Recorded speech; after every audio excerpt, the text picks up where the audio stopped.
የመጀመሪያው የኢትዮጵያ ጳጳስ አባ ሰላማ ከቅዱስ አትናቴዎስ ዘንድ ተሾሞ ከመጣ በኋላ ከሱ እረፍት በኋላ በኢትዮጵያ ቤተክርስቲያን ከግብጽ ተሾመው የመጡ 111 ጳጳሳት ነበሩ።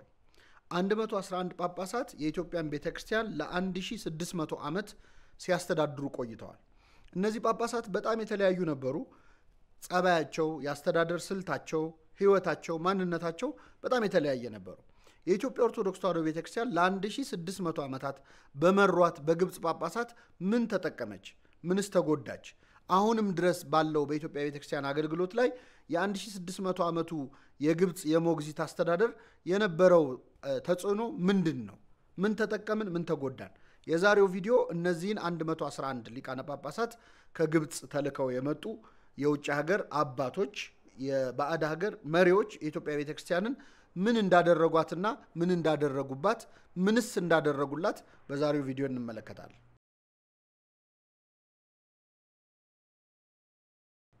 እንግዲህ የኢትዮጵያ ኦርቶዶክስ ተዋሕዶ ቤተክርስቲያንን ታሪክ ባለፈው ክፍለ ጊዜ ከፍሬምናጦስ ከመጀመሪያው ሊቀ ጳጳስ አንስተን የኢትዮጵያ ብሔራዊ ሃይማኖት ክርስትና ስለሆነበት ዘመን በሰፊው ተመልክተን ነበር። ዛሬ የምንመለከተው የግብጽ ጳጳሳት በኢትዮጵያ በሚል ርዕስ ይሆናል። ለምንድነው ይህን ርዕስ ለብቻ ለመመልከት የፈለኩበት ምክንያት እንደምታውቁት የኢትዮጵያን ቤተክርስቲያን ታሪክ ስንተርክ በየክፍለ ዘመኑ አንድ የግብጽ ጳጳስ ነበሩ እንደዚህ ያደረጉ የሚል ታሪኮች አሉ። በየክፍለ ዘመኑ ከግብጽ ጳጳሳት ይመጡ ነበር። ስለዚህ ለብቻ አውጥቶ የጳጳሳቱን ታሪክ አንድ ክፍል አድርገን ዛሬ እንማረውና ከዛ በኋላ የቀሩትን ታሪኮች ብቻቸውን ልንማራቸው እንችላለን። በየስፍራው አንድ የግብጽ ጳጳስ እንዲያደርጉ ከማለት ማለት ነው። የኢትዮጵያ ቤተክርስቲያን መግቢያ ላይ እንዳነሳሁት ለ1600 ዓመታት ከአራተኛው ክፍለ ዘመን ከአባ ሰላማ በኋላ ማለት ነው እሱ እንደሞተ ከእስክንድሪያ ጳጳሳት እየተመደቡ ለ1600 ዓመታት 111 ሊቃነ ጳጳሳት ወደ ኢትዮጵያ መጥተዋል። ስለነዚህ አባቶች ጉዞ ከመመልከት በፊት ጳጳስ፣ ኤጲስቆጶስ፣ ፓትርያርክ፣ ሊቀ ጳጳስ የሚሉትን ስሞች፣ ሜትሮፖሊታን የሚሉትን ስሞች ትርጉም ለመመልከት እንሞክር። እንግዲህ ጳጳስ፣ ፓትርያርክ የሚሉት ስያሜዎች አብዛኞቹ ትርጉማቸው አባት ማለት ነው። ለምሳሌ በላቲኑ ፖፕ የሚለውን በግሪኩ ፓትርያርክ ብሎ ሲጠራው እናገኛለን። ጳጳስ የሚለው እንደዚሁ አባት ማለት ነው። ፓፓስ የሚለው ቃል የግሪክ ቃል ነው፣ አባት ማለት ነው። ስለዚህ በትርጉማቸው ከተነሳን የሁሉም ሊቃነ ጳጳሳትን ወይም ፓትርያርኮችን የምንጠራባቸው ስሞች ወደ ኋላ ሄደን ስናየው ፖፕም ቢባል አባት ማለት ነው። ፓትርያርክም ቢባል በግሪክ ሆነ እንጂ አባት ማለት ነው። ቢሾፕ ኤጲስቆጶስም ቢባል ትንሽ እሱ የሚለየው እሱ ነው። ኦቨርሲየር ወይም ደግሞ የበላይ ጠባቂ የሚል ትርጉም አለው። ቢሾፕ ወይም ኤጲስቆጶስ የሚለው የግሪክ ወርድ ማለት ነው። እና ሊቃነ ጳጳሳት ማለት የጳጳሳት አለቃ ነው። ጳጳስ ፓፓ እንደማለት ነው፣ አባት እንደማለት ነው። ፖፕ በላቲኑ ነው፣ ፓትርያርክ በግሪኩ ነው። ኤጲስቆጶስ ደግሞ ቢሾፕ የሚለው የበላይ ጠባቂ የሚል ትርጉም አለው። ሜትሮፖሊታን በአረብኛው ሙጥራን የሚል ቃል ነው። ሜትሮፖሊታን ማለት የእናት ከተማ ማለት ነው። ቀጥተኛ ትርጉሙ ማዘር ሲቲ ማለት ነው። ስለዚህ የአንድን ሀገር ዋና ከተማ በተለይ መናገሻ ከተማ የሚያስተዳድረው አባት ሜትሮፖሊታን ተብሎ ይጠራል ማለት ነው። በኢትዮጵያ ቤተክርስቲያን ከግብጽ ይመጡ የነበሩ አባቶች እንግዲህ ስራቸው የሜትሮፖሊታን አይነት ስራ ነበረ። ጳጳሳት ተብለው ይጠራሉ። ጳጳስ ማለት አባት ማለት ነው። ኢትዮጵያውያን ደግሞ ሊቃነ ጳጳሳትን አቡን ብለን ነው አቡነ ገሌ ብለን ነው የምንጠራው። አቡን ማለት አባት ማለት ነው። አብ ማለት አባት እንደሆነ ሁሉ ማለት ነው። እና አቡነ ገሌ ስንል አባት ገሌ ማለታችን ነው። ግብፃውያን ይህንን ስያሜ ለቄሶች ሁሉ ይሰጣሉ። አቡነ ገሌ ብለው ከጠሩ ቄስ ናቸው እኛ አቡነ ከተባሉ። በኢትዮጵያ ቤተክርስቲያን ግን አቡን የሚለው ስም ለፓትርያርክ የምንጠቀመው ነው። ምንም እንኳን አባትነት የካህናት ሁሉ ስራ ቢሆንም ማለት ነው። ለሊቃነ ጳጳሳት የምንጠቀመው ስያሜ ነው አቡን የሚለው ስም። እንግዲህ ጳጳስ፣ ኤጲስቆጶስ የሚለው ስያሜ መነሻው ከመጽሐፍ ቅዱስ ነው። ሐዋርያው ቅዱስ ጳውሎስ ለክርስትና ልጁ ለጢሞቴዎስ በጻፈው መልእክቱ ላይ ማንም ኤጲስቆጶስነትን ቢመኝ መልካምን ነገር ተመኝቷል የሚለው ቃል የታመነ ነው ብሎ ተናግሯል። በዚህ ስፍራ ላይ ኤጲስቆጶስ የሚለው የተተረጎመው የበላይ ጠባቂ አባት በሚለው ነው፣ የግሪክ ቃል ነው። ስለዚህ ጳጳስ ኤጲስቆጶስ የሚለውን ቃል በመጽሐፍ ቅዱስ ላይ እናገኘዋለን። እንደዚሁም በሐዋርያት ሥራ ላይ መንፈስ ቅዱስ እግዚአብሔር በገዛ ደሙ የዋጃትን ቤተክርስቲያንን ትጠብቁ ዘንድ እናንተን ጳጳሳት አድርጎ ለሾመበት ለመንጋውና ለራሳችሁ ተጠንቀቁ የሚል ቃል አለ። ጳጳስ ማለት አባት፣ ጠባቂ የሚል ትርጉም አለው ማለት ነው። ቅዱስ ጳውሎስ ማንም ኤጲስቆጶስነትን ቢመኝ መልካም ነገር ተመኝቷል ይላል። ጵጵስና መልካም ነገር ነው፣ የከበረ ነገር ነው። ይህን ካለ በኋላ አብሮ ምን ይላል? አንድ ጳጳስ ምን መሆን አለበት የሚለውን ሲናገር የአንዲት ሚስት ባል ይላል። ስለዚህ በመጀመሪያው ክፍለ ዘመን ጳጳስ የሆኑ የነበሩ ወይም ኤጲስቆጶስ የሆኑ የነበሩ አባቶች ባለትዳሮች ነበሩ። እንደውም እንደ ሪኳየርመንት የሚቀርበው የአንዲት ሴት ባል የሆነ የሚል ነበረ። ምናልባት አሁን በዚህ ዘመን ጳጳስ ያገባል ብለን አናስብም አይደለም። ጳጳሳት መነኮሳት ሁሉ አያገቡ። በዛን ዘመን ግን የነበረው የመጀመሪያዊቱ ቤተክርስቲያን ትዳር ያላቸውም ሰዎች የቤተክርስቲያን አባቶች ወይም ጳጳሳት እስከ መሆን ይደርሱ ነበር። ለዚህ ጥሩ ምሳሌ የሚሆነው ሐዋርያው ቅዱስ ጴጥሮስ ነው። አንተ አለት ነህ፣ በዚህች አለት ላይ ቤተክርስቲያንን እሰራለሁ፣ የመንግስተ ሰማያት ቁልፍ ሰጥቻለሁ የተባለው ቅዱስ ጴጥሮስ ያገባ ሰው ነበር። ጴጥሮስ ያገባ መሆኑን ሩቅ ሳንሄድ እዛው ወንጌል ላይ እናገኘዋለን። ጌታችን ካደረጋቸው ተአምራት መካከል አንዱ የጴጥሮስን አማት በራስ ንዳድ ታማ ነበርና ፈወሳት፣ ተነስታም ማስተናገደቻቸው ይላል። የጴጥሮስ አማት ለመባል ጴጥሮስ ሚስት ሊኖረው ይገባል፣ አማች እንዲኖረው ማለት ነው። ስለዚህ ጴጥሮስ ባለትዳር ነበረ። ቅዱስ ጳውሎስም የጴጥሮስን ባለትዳርነት የሚያስረዳ ቃል ተናግሯል። እነ ኬፋ እንግዲህ አለት ማለት ነው፣ ጴጥሮስን ለማለት ነው። እንደነ ጴጥሮስ ወይም እንደነ ኬፋ ሚስት እህታችንን ይዘን ልንዞር መብት የለንም ወይ ብሎ ሲናገር እናገኘዋለን። ኮንቴክስቱ ሌላ ቢሆንም ግን እንደነ ኬፋ ሚስት እህታችንን ይዘን ልንዞር ይላል። ስለዚህ ቅዱስ ጴጥሮስ ባለትዳር ነበረ። እሱን የመሳሰሉ ያገቡ ሰዎችም ወደ ጵጵስና ይመጡ ነበረ። በኋላ ላይ ግን ይሄ ነገር ቀርቷል። ይሄ በጉባኤ የተወሰነ ነው። 2 ጉባኤያት ናቸው በተለይ ለዚህ በቤተክርስቲያን ታሪክ የሚጠቀሱት።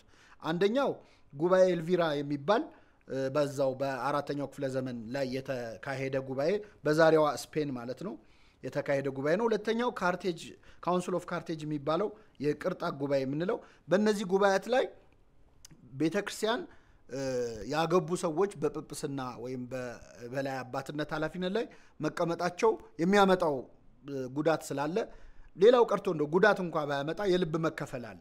ቅዱስ ጳውሎስ በመልእክቱ ምን ብሏል? ያገባ ሚስቱ እንዴት ደስ እንደሚያሰኛት ያስባል፣ ያላገባ ግን ጌታ እንዴት ደስ እንደሚያሰኝ ያስባል ስለሚል ሙሉ በሙሉ ለጌታ አገልግሎት ለቤተክርስቲያን ተልእኮ የተጠመደ እንዲሆንና ሙሉ ትኩረት የሚሰጥ እንዲሆን ያላገባ ቢሆን ይመረጣል ተብሎ ሊቃነ ጳጳሳት ከቅርጣት ጉባኤ በኋላ ማለት ነው በድንግልና የተወሰኑ ብቻ እንዲሆኑ በቤተክርስቲያናችን ተወስኗል ማለት ነው። በዛ ምክንያት አሁን ሊቃነ ጳጳሳት የሚሆኑት መነኮሳት ናቸው። እንግዲህ በእኛ ቤተክርስቲያን ታሪክ አሁን የመጣ ነው እንግዲህ ስለ ግብፅ አባቶች ለመናገር ነው። የግብፅ አባቶች ይመጡ የነበሩት ጳጳስና ኤጲስቆጶስ እየሆኑ ነበረ። እሱም በዝርዝር መጣበታለሁ። እንግዲህ እንደምታውቁት ባለፈው ክፍል እንዳየነው ቅዱስ አትናቴዎስ አባ ሰላማን ሾመው። አባ ሰላማ በአትናቴዎስ ተሾሞ ወደ ኢትዮጵያ መጣ። ቅዱስ አትናቴዎስ ሊቀ ጳጳስ ወይም ፓትርያርክ ነው የነበረው። አትናቴዎስ የሾመው አባ ሰላማ ደግሞ የኢትዮጵያ ጳጳስ ወይም ሜትሮፖሊታን ነበር የነበረው። ኢትዮጵያን እንደ አንድ ከተማ ነበር የታየችው ማለት ነው። እንደ ሀገር ሳይሆን እንደ አንድ ሀገረ ስብከት እንደ አንድ ከተማ ታይታ አባ ሰላማ መጣ ማለት። ከዛ በኋላ እየተሾሙ የሚመጡት ጳጳስ ወይም ደግሞ ሜትሮፖሊታንስ ሆነው የአንዲት ከተማ ወይም የአንዲት ሀገረ ስብከት ሊቃነ ጳጳሳት እየሆኑ ያው ስለለመደብን ነው ሊቀ ጳጳስ ምንለው። ሊቀ ጳጳስ ለመባል በስሩ ጳጳስ ያስፈልጋል። ብቻውን ሊቀ ጳጳስ ሊሆን አይችልም። ያው ስለለመደብን እንጠራዋለን እንጂ ትክክለኛው አጠራር ጳጳስ የሚለው ነው። የሜትሮፖሊታን የሚለው ነው። በአንድ ከተማ ላይ የሚሾመው ማለት ነው። እንግዲህ እነዚህን ስሞች ማወቅ በኋላ አሁን በዚህ ትምህርት ላይ ለማነሳቸው ጉዳዮች ስለሚጠቅማችሁ በደንብ አስተውላችሁ ያዟቸው። አንደኛ ኤጲስቆጶስ ነው፣ ቢሾፕ ወይም አባት፣ የበላይ ጠባቂ ማለት ነው። ጳጳስ የሚለው ስም ኤጲስቆጶስ የሚለው እናቀያይራለን። ነገር ግን ከግብፅ ተሾመው የሚመጡት ጳጳሳት ረዳት ይኖራቸዋል። ረዳታቸው ኤጲስቆጶስ ተብሎ ይጠራ ነበር። ከነሱ በስልጣን ዝቅ ያለ ነው፣ ግን ደግሞ ክህነት መስጠት የሚችል ሆኖ በጵጵስና ማዕረግ ያለ ሰው አብሯቸው ጳጳስና ኤጲስቆጶስ ሆነው ይሾሙ ነበር። ሁለተኛው የግብፅ ጳጳሳት ተሾመው ኢትዮጵያ ሲመጡ ከስራቸው የሚያገለግል ቃለ ጳጳስ የሚባል ሰው ነበር። ቃለ ጳጳስ የሚባለው ሰው ምንድነው? እንደምታውቁት ከግብፅ ተልከው የሚመጡት አባቶች የአማርኛ ቋንቋ ወይ የግዕዝ ቋንቋ አያውቁ፣ አረብኛ ተናጋሪዎች ናቸው። ስለዚህ አስተርጓሚ ያስፈልጋቸዋል ስለዚህ አረብኛውንም ግዕዙንም ወይም አረብኛውንም አማርኛውንም ጠንቅቆ የሚያውቅ አስተርጓሚ ይመደብላቸዋል ስለዚህ እነሱ እንዲህ ነው ብለው ሲናገሩ ጳጳሱ እንዲህ ብለዋል ብሎ የሚናገረው ሰው ቃለ ጳጳስ ተብሎ የሚጠራ ትልቅ ሹመት ነው ትልቅ ስልጣን ነው በነገራችን ላይ ብዙ ነገር የማበላሸትም ፖቴንሻል አለው ሲተረጉም የፈለገው ሌላ ነገር ሊል ይችላል እሳቸው ማይሰሙትም ህዝቡ ማይሰማው ስለዚህ ታማኝ የሆነ ተርጓሚ ቃለ ጳጳስ ተብሎ ይጠራል ከዚህ በታች የኢትዮጵያ ቤተክርስቲያን ያስቀመጠቻቸው ደግሞ ሹማምንት ነበሯት ከእንግዲህ ቃለ ጳጳስ የሚሆነው የቋንቋ ችሎታ ያለው ሰው ነው ኤጲስቆጶስና ጳጳስ የሚሆነው ከግብጽ ተሾሞ የሚመጣው ሰው ነው ከዚህ በታች ግን የኢትዮጵያን ቤተክርስቲያን አስተዳደር የሚመለከተው ትልቁ ስልጣን ኢትዮጵያውያን የሚሾሙበት እጨጌ የሚለው ስያሜ ነበር እጨጌ እንግዲህ በደብረ ሊባኖስ በጣም በርካታ አባቶች ተሾመውበት ያገለገሉበት ጻድቁ አቡነ ተክለ ሃይማኖትን ጨምሮ በጣም ብዙ ቅዱሳንም ብዙ መነኮሳትም ሊቃውንትም እጨጌ ሆነው አገልግለውበታል ይህ እጨጌ ሆኖ የሚሾመው ሰው ከኤጲስቆጶሱ በታች ነው ግን ደግሞ ትልቅ ስልጣን ነው ያለው ጳጳስ የሚመራውን ያህል አመራር መስጠት የሚችል በተለይ በኢትዮጵያ ቤተክርስቲያን ላይ ክህነትን ከተመለከተው ስልጣኖች ማለት ጳጳሳት ክህነት ይሰጣሉ ሳክራመንታል አውቶሪቲ እነሱ ከሱ ውጪ ባለው ግን የቤተክርስቲያኗን የሀብት አስተዳደር የካህናቱን አኗኗር ሌላውንም ነገር የሚመለከተው ውሳኔ የእጨጌው ነበረ ማለት ነው ሌሎች ስያሜዎች አሉ ንቡራነ እድና ኖሎት የሚባሉ እሱም በቦታው መለስበታለሁ ለማንኛውም በእኛ ቤተክርስቲያን የነበረው ስልጣን ይህንን ይመስላል እንግዲህ የግብጽ ቤተክርስቲያን ለ1600 ዓመት ጳጳስ ስትልክ ነው ለኢትዮጵያ የቆየችው ለምንድነው 1600 ዓመት ሙሉ ኢትዮጵያውያን የራሳቸው ጳጳስ ሊኖራቸው ያልቻሉ 1600 ዓመት አልበዛም ወይ እንግዲህ አስቡት 1000 ዓመት ብቻ ወራሱ በጣም ብዙ ነው ብዙ ነገር የሚደረግበት ነው ብዙ ለውጥ የሚመጣበት ነው 1600 ዓመት ሙሉ የኢትዮጵያ ቤተክርስቲያን ከግብጽ ጳጳስ ለምንድነው ለማምጣት የተገደደችው በጣም የሚገርመው ምክንያታቸውን እመጣበታለሁ ግብጻውያን እኛ ኢትዮጵያውያን ከራሳችን አባት መሾም እንዳንችል ወይም መሾም እንደሌለብን የሚያሳይ ህግ ተጽፏል በጉባኤ ኒቂያ ብለው ለ1600 ዓመታት የኢትዮጵያን ህዝብ ሲዋሹ ነው የቆዩት ፍትሐ ነገሥት በተባለው እጅግ በመናከብረው በመንመራበት የቤተክርስቲያናችን ፍት መንፈሳዊ ወይም መንፈሳዊ ህግ በተደነገገበት መጽሐፍ ላይ ሰለስቱ ምዕት ወይም 318 ሊቃውንት በኒቂያ ጉባኤ ኢትዮጵያውያን ከራሳቸው ሰዎች ጳጳስ እንዳይሾሙ ከራሳቸው ሊቃውንት ጳጳስ እንዳይሾሙ ብለው የኒቂያ ጉባኤ ሊቃውንት ወስነዋል ብለው ግብጻውያን የኢትዮጵያን ህዝብ አታለውት ነው የቆዩት ይሄ በጣም 1600 ዓመት የቆየው ሸት ነው በነገራችን ላይ ይህንን አሁን በቅርቡ አስተካክለውታል የግብጽ ቤተክርስቲያን ራሷ ኦፊሻሊ አስተካክለዋለች ነገሩን የሰራው አንድ ጳጳስ ጋር ተመሳጥሮ ማለት ነው ሳፊ ኢብን አልአሳል የሚባል አንድ ጸሐፊ ነው ይህ ሰውዬ ምንድነው ያደረገው ኢትዮጵያውያን ከሊቃውንቶቻቸው መካከል በራሳቸው ምርጫ ብቻ ፓትሪያርክ ሊሾሙ አይገባቸውም ምክንያቱም ፓትሪያርካቸው በእስክንድሪያ መንበር ስልጣን ስር መሆን ይገባዋል ብሎ የራሱን ሐሳብ አባቶች እንዳሉ ሰለስቱ ምዕት እንዳሉ አድርጎ ነው የጻፈው በእውነት የዋህነት ስለሆነ ነው እንጂ ኢትዮጵያውያን ይህንን ላለመቀበል በቂ ምክንያት ነበራቸው ዕውቀትም ሳይኖራቸው ቀርቶ አይደለም አንደኛ ይህንን ውሳኔ ኢትዮጵያውያን ከራሳቸው ጳጳስ አይሹሙ ብለው የወሰኑት አባቶች የተሰበሰቡት በ325 ዓመተ ምህረት በኒቂያ ጉባኤ በኒቂያ ጉባኤ ላይ እነዚህ አባቶች ሲሰበሰቡ አባ ሰላማም ወደ ግብጽ አልሄደም ስለ ኢትዮጵያም ለአትናቴዎስ አልነገረውም እሱም ጳጳስ ሆኖ አልተሾመም ስለዚህ ኢትዮጵያውያን መቼ በተሾሙ ጵጵስና ነው ከራሳቸው ፕትርክና አይሾሙ የሚል ቃል ሊኖር የሚችለው ውሸት ነው ማለት ነው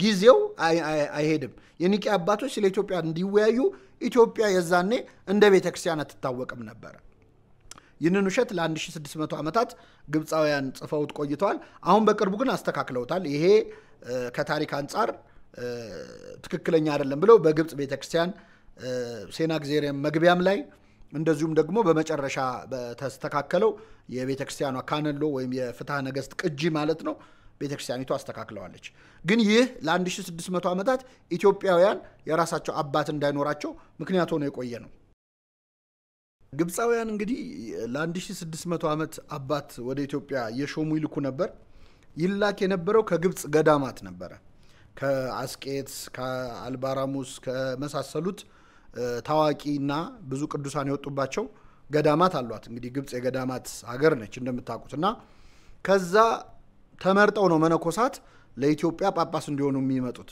በጣም የሚገርመው ግን ለ1600 ዓመት ጳጳስ ስትልክ በምንም ተአምር መሆን የሌለበት አንድ መስፈርት አለ። የሚላከው አባት ኢትዮጵያዊ አይሁን እንጂ ማንም ቢሆን ችግር የለባቸው። ኢትዮጵያዊ ጳጳስ ግን እንዲላክ አይፈልጉም ነበር። ሌላው ቀርቶ እዛው ግብጽ ውስጥ ገዳም ውስጥ ያደገ የኖረ ቅድስና ያለውም አባት ቢሆን ኢትዮጵያዊ ከሆነ ወደ ኢትዮጵያ እንዲመጣ አይፈልግም ነበር። እኔ በጣም የሚቆጨኝ አንድ ነገር ምናልባት ማንሳት ፈልጋለሁ እዚህ ቪዲዮ ላይ። ግብጽ ውስጥ የነበረ ቅድስና የነበረው ጳጳስ ሆኖ ቢመጣ ብዙ ተአምር ሊሰራ ይችል የነበረ አባ ሙሴ ጸሊም ወይም ጥቁሩ ሙሴ የሚባል ኢትዮጵያዊ ነበረ መነኩሴ። ለጵጵስና አይደለም ለቅድስና በቅቶ ብዙ ድንቅ ነገር ያደረገ እነሱም የሚኮሩበት በምንኩስና ታሪክ ላይ በጣም የሚጠቀሳባት ነው። እንደሱ አይነት ቅዱሳን ኢትዮጵያውያን እነሱ ጋር ቢኖሩ በምንም ተአምር መሾም አይፈልጉም። ለምንድን ነው ግብፃውያን ለምንድን ነው ለኢትዮጵያውያን አባቶች መስጠት ያልፈለጉት? በጣም ውስጡ ትልቅ ፖለቲካዊ ማህበራዊ ብዙ ምክንያቶች አሉ። በነገራችን ላይ ግብፅና ኢትዮጵያ ለረጅም ዓመታት በጳጳስና በውሃ ሲደራደሩ ነው የኖሩት። አሁን እንደምታውቁት የአባይ ግድብ እየገደብን ነው። የአባይ ጉዳይ ከግብጾች ጋር እያደራደረን ነው ይባላል። ለ1600 ዓመታት ግን እኛ ውሃ ይዘናል፣ እነሱ ጳጳስ ይዘዋል። እኛ ውሃ እንዳንገድብባቸው ይፈራሉ፣ እነሱ ደግሞ ጳጳስ እንዳይገድቡብን እንፈራለን። ስለዚህ ውሃና ጳጳስ በግብፅና በኢትዮጵያ መሃል መደራደሪያ ሆነው ለረጅም ዓመታት አገልግለዋል። የኢትዮጵያ ነገስታት ግብፃውያንን መጫን ሲፈልጉ ይገድባሉ። ለምሳሌ ንጉስ ይምርሃነ ክርስቶስ በአንድ ወቅት ክርስቲያኖች በጣም እየተሰቃዩ ሲቸገሩ ግብጽ ውስጥ ያሉ ክርስቲያኖች በከሊፋዎቹ ምክንያት በጣም በደል ሲደርስባቸው ቆይ ልቅጣቸው ብሎ አባይን ገድቦ ነበር እና በውሃ ጥም ሊያልቁ ሲሉ ከክርስቲያኖች አባት ተልኮ መተው ምን ማድረግ ነው? ውሃ ጥም እኮ ለይቶ ከሊፋዎቹን እኮ አያስጠማም፣ ክርስቲያኖችም እኮ ይጎዳሉ፣ እባክህ ውሃውን ልቀቅ ብለውት ውሃውን ለቋል ማለት ነው። እና አንድ መደራደሪያ ነጥቧ ነበር አባይ ማለት ነው ለኢትዮጵያ። ለግብፃውያን ደግሞ ከፈለግን ጳጳስ እንልካለን አለዚያ አንልክም ማስፈራሪያቸው የነበረ በጣም በጣም ወሳኝ ነጥብ ነው። ለምን ይልካሉ ነው መደራደሪያቸው ስለሆነ። ምን ይጠቀማሉ ከተባለ አንደኛ በነፃ አልነበረም ከግብጽ ጳጳስ የሚመጣው። ከኢትዮጵያ መልእክተኞች ነገስታት ነው የሚልኩት። እባካችሁ ጳጳስ ሞቶብናል፣ ጳጳሱ አርጅተዋል፣ በሳቸው የሚተካ አባት ላኩልን ብለው ከዚህ መልእክተኛ ሲሄድ ባዶ እጁን አይሄድም። ባዶ እጁን ከሄደም መልስ አያገኝም። ምክንያቱም ሄደው የሚያናግሩት ክርስቲያኖቹን አይደለም፣ የእስክንድሪያ ፓትርያርክ ጋር ወይ ጳጳስ ጋር አይደለም ሄዱ፣ መጀመሪያ ካሊፋዎቹ ጋር ነው የሚሄዱት። ካሊፌቶቹ ደግሞ ከዚህ የተሻለ ኢትዮጵያን እጅ መጠምዘዣ እድል ስለማያጋጥማቸው ይህንን በደንብ ይጠቀሙበት ነበር። ስለዚህ ለረጅም ዓመት ከኢትዮጵያ ወርቅ እየተጫነ በጣም ብዙ ሀብት እየተጫነ በእጅ መንሻነት ወደ ግብጽ ሄዷል። ከወርቅ ከብር አልፎ አንዳንድ ነገስታት ለምሳሌ ቅዱስ ላሊበላ ጳጳስ ላኩልኝ ብሎ ቀጭኔ ሙሉ በቁሙ ዝሆን፣ አንበሳ፣ ነብር ልክ ግብጽ ውስጥ እንግዲህ ብርቅ የሆኑ ማለት ነው እንደ ቋሚ ኤግዚቢሽን ከተማውን እየዞሩ ሁሉ የሚጎበኙ የነበሩ እንስሳት ልኮ እባካችሁ ጳጳስ ላኩልኝ ብሎ ነበር። ስለዚህ እንደዚህ አይነት ለሁል ጊዜ የሚቀጥል ልክ አንድ ሰው በጣም ጥሩ ኪራይ የሚያገኝበትን ቤት ሸጦ ከጁ ማውጣት አይፈልግም አይደል? ምክንያቱም ኪራዩ ጥሩ ከሆነ እያከራየ እድሜ ልክ መኖር ነው የሚፈልገው። የግብጽ ከሊፋዎች ጳጳስ ከግብጽ መላኩን በጣም ይፈልጉት የነበረው ምክንያት ለግብጽ በጣም ከፍተኛ ጠቀሜታ ስለሚሰጥ ነው ማለት ነው። እና መደራደሪያ ነጥባቸውም ነበር፣ በጣም ብዙ ገንዘብም ያገኙበት ነበር። የእስክንድሪያን ቤተክርስቲያን ደግሞ ኢትዮጵያዊ ከሾመች ነገሩ እዛው ያልቃል፣ የእሷም ኃይል ይቀንሳል። ስለዚህ እስክንድሪያ እናት ቤተክርስቲያን መሆኗ እንዳለ ሆኖ ማለት ነው ለረጅም ዓመታት ብዙ ገንዘብ ወደ ግብጽ ሲላክ ነበር እስከ ቅርብ ዓመት ድረስ። እና አፄ ዮሐንስ ጳጳስ ለማምጣት 30 ሺህ ከፈሉ ይላል። 30 ሺህ በሆኑ አይደለም፣ ምናልባት የዛኔ 30 ሚሊዮን ማለት ነው። እና በዚህ ደረጃ በጣም የኢትዮጵያ ቤተክርስቲያን ለግብጽ ጥቅም ስትሰጥ ስለነበረ አይናቸው እያየ ጳጳስ ከኢትዮጵያውያን እንዲሾም አያደርጉም ነበር። ሌላው ነጥብ ምንድነው? የኢትዮጵያ ሕዝብ በጣም ብዙ ነው፣ አገሩም ሰፊ ነው። ግን የሚሾመው ጳጳስ አንድ ብቻ ነው። ጌታችን ምንድነው ያለው? መኸሩ ብዙ ነው፣ ሰራተኞች ጥቂት ናቸው። ለመከሩ ባለቤት ሰራተኞችን እንዲልክ ለምኑት ይላል። በጣም ብዙ ሕዝብ ነው፣ ግን የሚላከው ጳጳስ አንድ ነው። አንድ ጳጳስ በቂ አይደለም። አገርን እንደ ከተማ ነበር ግብጾች ያዩት። ኢትዮጵያን አገሪቱን እንደ አንድ ከተማ አይተው ነው ሜትሮፖሊታን ነው እያላኩላት ያሉት። ማለት በአሁኑ በኢትዮጵያ ቤተክርስቲያን የሊቃነ ጳጳሳት እና የጳጳሳት ያስተዳደር ስልት የአንድ ሀገረ ስብከት ሊቀ ጳጳስ ለኢትዮጵያ ነበር የሚመጣው ማለት። አንድ በቂ አልነበረም። አንዳንድ ነገስታት ተጭነው ከአንድ በላይ ያሾሙ አሉ። ለምሳሌ በቅዱስ ላሊበላ ቅድም እንዳልኩት ያንን ሁሉ ስጦታ አልኮ ዝሆን ሳይቀር ከዚህ እዛ ድረስ ወስዶ ሰጥቶ በአንድ ጳጳስ አንመልሰውም ብለው 2 ጳጳሳት ተመድበውለት አባ ይስሐቅና አባ ዮሴፍ የሚባሉ ሲያገለግሉ ነበር። በአጼ ዘርዓ ያዕቆብም ዘመን እንደዚሁ በ1440 ማለት ነው አባ ሚካኤልና አባ ገብርኤል የሚባሉ ጳጳሳት መጥተው ነበር። ታምረ ማርያም መቅድም ላይ አባ ሚካኤል አባ ገብርኤል ምንባልኛ ብለው ግዝት ላይ ስማቸው የሚጠራው ማለት ነው 2 ሊቃነ ጳጳሳት መጥተዋል። አጼ እስክንድርም እንደዚሁ ማርቆስና ይስሐቅ የሚባሉ 2 ጳጳሳት ማሾም ችለው ነበር። አጼ ዮሐንስ ደግሞ በጣም የሚገርም ነው 4 ጳጳሳት ነበር ያገኙት። እሳቸው አንደኛው ጴጥሮስ የሚባል ሊቀ ጳጳስ፣ 3ቱ ደግሞ ማርቆስ፣ ማቴዎስና ሉቃስ የሚባሉ በጎጃም በበጌምድርና በሳዋ በሚባል ቦታ ላይ ጳጳሳት ሆነው ያገለገሉ ማለት ነው። ይሄ እንግዲህ ኤክሰፕሽናል የሆኑ በታሪክ በቁጥር የምናውቃቸው ማለት ነው። ከዛ ውጪ ራሳቸው የግብጽ ጳጳሳት በስራቸው ኤጲስቆጶስ የሚሆን እንግዲህ አሁን አጼ ዮሐንስ ሊቀ ጳጳስ ጴጥሮስ ተሾመላቸው። ከዛ 3 አብረው ደግሞ ኤጲስቆጶሳት ተሾሙ ማለት ነው። ልክ እንደዛ ኢትዮጵያውያን ሆነ የኤጲስቆጶስነት ስራ መስራት የቻሉ አሉ። በታሪክ የሚታወቁ አንድ ለምሳሌ የተሾመ የመስቀል ክብራ የቅድስት መስቀል ክብራ ወንድም የነበረው ኤጲስቆጶስ ገብሮን የሚባል ያው ተሾመ። እንደ ተሾመ የሾሙት ጳጳስ ህዝቡ በጣም ሲወደው ሲያዩ መልሰው ቀኑበት። ስለዚህ ሌላ ነገር ለመስራት ሞከሩ። ስራው የስዕል ቤት ኃላፊ ሆኖ ማገልገል ነው። ግን ያው መቼስ ሙከራ ነው፣ ብልጭታ ኢትዮጵያዊ ሹመት ማለት ነው። ሌላው በአጼ ይኩኖ አምላክ ዘመን ከግብጽ ጳጳስ ሳይመጣ ቆይቶ ነበር። የዛን ጊዜን የነበረውን ጋፕ የሞሉትና እጅግ ድንቅ ስራ በእግዚአብሔር ፈቃድና ትእዛዝ ሰርተው የኤጲስቆጶስነት ሮል በኢትዮጵያ የተጫወቱት ጻድቁ አባታችን አቡነ ተክለ ሃይማኖት ናቸው። በራሳቸው መዋዕለ ሕይወት ላይ ልናነሳው እንችላለን። ግን እነዚህ ኤክሰፕሽናል የሚጠቀሱ አባቶች ናቸው ማለት ነው። ከዛ ውጪ ከግብጽ ነው ደጅ ሲጠና የተኖረው። አንድ በታሪክ ከግብጽ ውጪ ጳጳስ መጥቶ የሚያውቀው ኢትዮጵያ ውስጥ በ1237 ዓመተ ምህረት አባ ቶማስ የሚባል ኢትዮጵያዊ ከሶሪያ ተሾሞ መጥቶ ነበር። ይሄ በጣም ያስደነግጣል። ከሶሪያ ጳጳስ ተሾሞ እንዴት ነው የተሾመው? ግብፃውያንና ሶሪያውያን አንድ ጸብ ገጥሟቸው ነበር። ይኸው ምንድነው እንግዲህ በኢየሩሳሌም ግብፅም ሶሪያም የየራሳቸው ቦታ አላቸው፣ ኢትዮጵያም እንዳላት ማለት ነው። እና እነዚህ 2 አብያተ ክርስቲያናት የራሳቸው ውድድር ነበራቸው። እና ያንን የኢየሩሳሌም አካባቢ የሚሰራውን ስራ የግብጽ ቤተክርስቲያን የእስክንድርያ ቤተክርስቲያን ከተሰጣት መብት አልፋ የሰራችው ስራ ነበረ። እና ያንን ለመበቀል በሷ ግዛት ላይ እጃችንን እናስገባለን ብለው የሶሪያው ፓትርያርክ አግናጢዮስ ማለት ነው አንድ ኢትዮጵያዊ ቶማስ የሚባል ሰው ሾመው ወደዚህ ልከው ነበር ተብሎ ተጽፏል። ከዛ ውጪ ግን ለ1600 ዓመታት ተሾመው የነበሩት አባቶች በሙሉ የሚመጡት ከግብጽ ነው ማለት ነው። አንድ ጳጳስ ነው የሚመጣው በአብዛኛው 4 3 2 ሆኑ ያልኳችሁ በታሪክ በቁጥር የምናውቃቸው ናቸው። ከዛ ውጪ ግን በጣም ትንሽ ነው። ኢትዮጵያን ለምታክል ሀገር አንድ ጳጳስ ነበር የሚመጣው። ሙከራ ያደረጉ አሉ። ከራሳችን ለምን አናሾምም ብለው ጥረት ያደረጉ ከኢትዮጵያውያን አሉ። በሚጠቀሰው አንደኛው አጼ በእደ ማርያም ነው፣ የአጼ ዘርዓ ያዕቆብ ልጅ። በጣም ገና በነገሰ በ9 ዓመቱ 700 ሊቃውንት ሰበሰበና ኤጲስቆጶስን እዚሁ አስጨንቀን ለምን ከራሳችን ሰው አናሾምም ምን ይመስላችኋል ብሎ ሊቃውንቱን አወያያቸው። ሲያወያያቸው በወቅቱ የነበሩት የደብረ ሊባኖስ ጨጌ አቡነ መርሐ ክርስቶስ ይባላሉ። ማነው ሿሚው ማነው ተሿሚው? አንድ ኤጲስቆጶስ እኮ ብቻውን መሾም አይችልም፣ ይሄ ከቀኖና ቤተክርስቲያን ውጭ ነው ብለው ተቃወሙ። ከዛ ክርክር ተደረገ በሊቃውንቱ መሃል። ከ700 400 ከራሳችን እንሹም ብለው ወሰኑ። 300 ግን የለም ይቅርብን፣ ይሄ ከስርዓት ውጭ ነው አሉ። ንጉሱ መጨረሻ ላይ ከስርዓት ውጭ ነው የሚለውን ተቀብሎ ሳይሾም ቀረ ማለት ነው። ግን ይሄ ብልጭታ ነው። ከራሳችን እንሹም የሚል ጥያቄ ያቀረበ አንደኛው አጼ በእደ ማርያም ነው። ሁለተኛ ንጉስ ሀርቤ ወይም ቅዱስ ገብረ ማርያም ማለት ነው።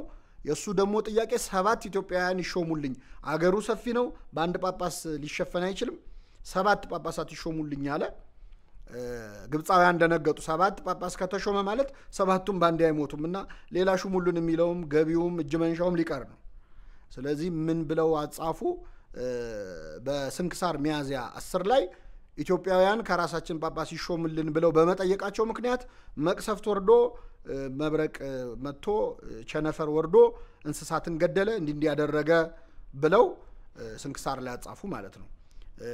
ምን ያህል እንደሚፈሩት ነው የሚያሳየው ይሄ ታሪክ ማለት ነው። ከዛ ውጭ ግን የኢትዮጵያ ቤተክርስቲያን አክብራ ነው የቆየችው። በጣም የሚገርመው አቡነ ተክለ ሃይማኖት እንኳን የኤጲስቆጶስነት ስራ ሰርተው በነበረ ጊዜ ኤጲስቆጶስ ሲመጣ ወስደው ነው ያስረከቡት።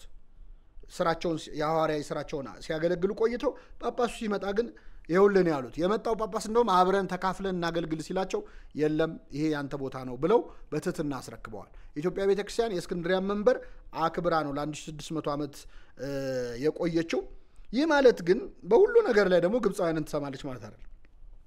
በተለይ የሚመጡትን ጳጳሳት የኢትዮጵያ ቤተክርስቲያን ሊቃውንት በነገረ ሃይማኖት በጣም ቻሌንጅ ያደርጓቸው ነበር። አንድ ጳጳስ ተሾሞ ሲመጣ ጳጳስ ነውና ያለውን ሁሉ እንስማ ይባል። ምንም እንኳን የቋንቋ ችግር ቢኖርም በአስተርጓሚም ሲናገር በምንም ሰምተው ይሄ ሰውዬ በትክክል ኦርቶዶክሳዊነቱን ለማጣራት ይሞክሩ ነበር። ዕውቀቱ ምንድን ነው የሚለውን ለማጣራት ይሞክሩ ነበር። በተለይ ጨጌዎች እና የደብረ ሊባኖስ መነኮሳት ሊቃውንቱ አንድ ጳጳስ መጣ ከተባለ መጀመሪያ የሚቸኩሉት ሃይማኖቱን ለማጣራት ነው። እኔ በጣም ሁልጊዜ ስሰማው የሚያስገርመኝ አንድ ታሪክ አለ። በአፄ ሚናስ ጊዜ በ15ኛው ክፍለ ዘመን 1559 እስከ 1563 አካባቢ ማለት ነው መጣ አንድ ጳጳስ መጥቶ እንጦጦ ነው የተቀመጠውና እንጦጦ ተቀምጦ ዝም አለ። ቢጠብቁት አይናገርም፣ ዝምታ አበዛ። ለካ ሰውየው የኬልቄዶን ጉባኤን ይደግፋል ወይም ካቶሊክ ነው፣ ግን የኛ ጳጳስ ተብሎ ነው የመጣውና ሁለት መነኮሳት ሄደው ሁለት አባቶች ሊቃውንት ቄስ አፄ ዮሐንስ የሚባሉና ጽራግ ማሰሬ ዘመለኮት የሚባሉ ሹማምንት ሊቃውንት ናቸው። ሄደው እምነት ምንድነው ብለው ሲጠይቁት ሁለት ባህሪ የሚል ትምህርት ነው የሚያምነው ወይም ካቶሊክ ነው እና የእንጦጦ መምህር አይናገር ቢናገር በአመት ያው ምሬት ብለው እስከ ዛሬ ተረቶ ነው ቀርቷል ማለት ነው። ተናግሮ አያውቅም፣ የመጀመሪያ ቢናገር ክደት ተናገረ ብለው ማለት ነው። ጳጳሳት ሲመጡ ምንድነው የምታምነው በዚህ ጉዳይ ምንድነው ያለ አቋም እያሉ ሃይማኖታቸውን ፕሮቴክት ለማድረግ ይጥሩ ነበር የኛ አባቶች። በአፄ ይስሐቅም ዘመን በርተሎሜዎስ የሚባሉ ጳጳስ መጥተው ነበር። ሲመጡ ወዲያውኑ አንድ ገጽ አንድ ባህሪ አንድ ገጽ ትላለ የሰባሊዮስን ትምህርት ታስተምራለህ የሚል ነገር አለ፣ እስቲ ሃይማኖትን በጽሁፍ ጽፈ ግለጥልን ብለው ጠይቀው ነበር ይላል። ይሄ ምንድነው የሚያሳየው? የኢትዮጵያ ቤተክርስቲያን ክህነቱን ለማስተዳደር ክህነት ለመስጠት ለዲያቆን ለማድረግ ቄስ ለማድረግ ስልጣኑ የነሱ ይሁን እንጂ ሃይማኖቱን ግን ለነሱ አሳልፋ ሰጥታ አታውቅም ማለት ነው። የኢትዮጵያ ቤተክርስቲያን ከግብጽ ጳጳሳት የምታመጣበት ዘመን በጣም ከባድ ዘመን ነበር። ብዙ ፈተናዎች አይታለች። የመጀመሪያው ነገር ጳጳሳትን ማምጣት ያለው ሂደት ነው። እንደምታውቁት ዛሬ ያለው የመገናኛ ቴክኖሎጂ በዛን ጊዜ የለም። ስለዚህ ስልክ ተደውሎ ጳጳሱ ሞተዋልና ሌላ ጳጳስ ላኩልን የሚባልበት እድል የለም። መልእክተኞች ከዚህ ተነስተው ግብጽ ድረስ ለመሄድ በጣም ፈጠነ ቢባል በፈረስ ነው ሊሄዱ የሚችሉት፣ በበቅሎ ነው ሊሄዱ የሚችሉት፣ በሰረገላ ነው ሊሄዱ የሚችሉት እና ከዚህ ግብጽ ድረስ ለመሄድ የሚወስደውን መንገድ አስቡት። አባይ ብቻ ነው ክው ብሎ ተፈጥኖ በ15 ቀን ግብጽ የሚደርሰው። እኔ በጣም ይገርም የአባይ ፍጥነት በነገራችን ላይ ግብጽ ለመድረስ በ15 ቀን ነው የሚደርሰው። ከዛ በኋላ ግብጽ ከገባ በኋላ ግን እስከ ሜዲትራኒያን ባህር እስኪ ወጣ ድረስ 6 ወር ይቆያል።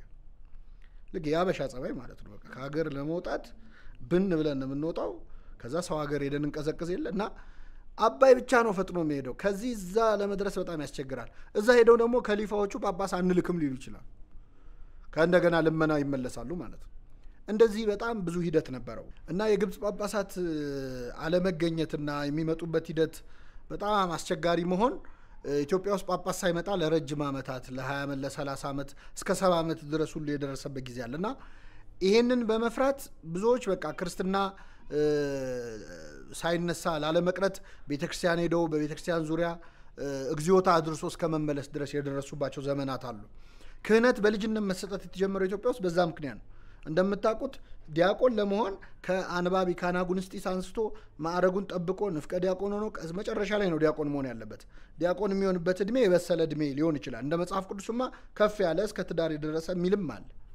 የኢትዮጵያ ቤተክርስቲያን ግን በጣም ህፃናትን ዲቁና እንዲሾሙ ታደርግ ነበር። ይሄ የመጣው ምክንያት በግብፃውያን ጳጳሳት በምትመራበት ዘመን ከነበረው ችግር ነው። አንድ ጳጳስ ሳይመጣ ቢቀር ዲያቆን እንዳይጠፋ ስለሚባል አራስ ሕፃን ልጅ ሳይቀር ክህነት እስከ ማሰጠት የተደረሰበት ዘመን ነበር። የኢትዮጵያ ቤተክርስቲያን በዚህ በጣም ተሰቃይታለች። ሌላው በጣም የሚገርመው የሚቀናጡና ክህነት ለመስጠትም ፈቃደኛ የማይሆኑ አባቶች ነበሩ። ኖሮም ጳጳስም ኖሮ ገጠር ለገጠር መዞር የማይፈልግ ማለት ነው። እኔ አንድ ሳነበው በጣም ያስገረመኝ ጥቂት ሰዎች ጽፈውታል፣ በአማርኛም የውጭም ሰዎች ከኛ ጠቅሰው ጽፈውታል።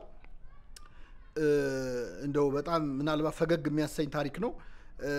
አንድ ጳጳስ መጥቶ ኢትዮጵያ ውስጥ እንደምታውቁት እንደ ግብጽ ሜዳማ አይደለችም ኢትዮጵያ፣ በጣም ተራራማ ሀገር ነች እና ክህነት ለመስጠት ከሀገር ሀገር መንከራተት፣ በፈረስ በበቅሎ በእግር ተራራ ለተራራ መውጣት ያልፈለገ የተቀናጣ ጳጳስ መጣ ይባላል። እና መጥቶ እንደምታውቁት ክህነት የሚሰጠው እፍ በማለት ነው። እፍ በማለት ጸጋ መንፈስ ቅዱስ ይሰጣል። እና ይሄ ሰውዬ እኔ ተራራ ለተራራ አልወጣም ስልቻ አምጡልኛል አሉ።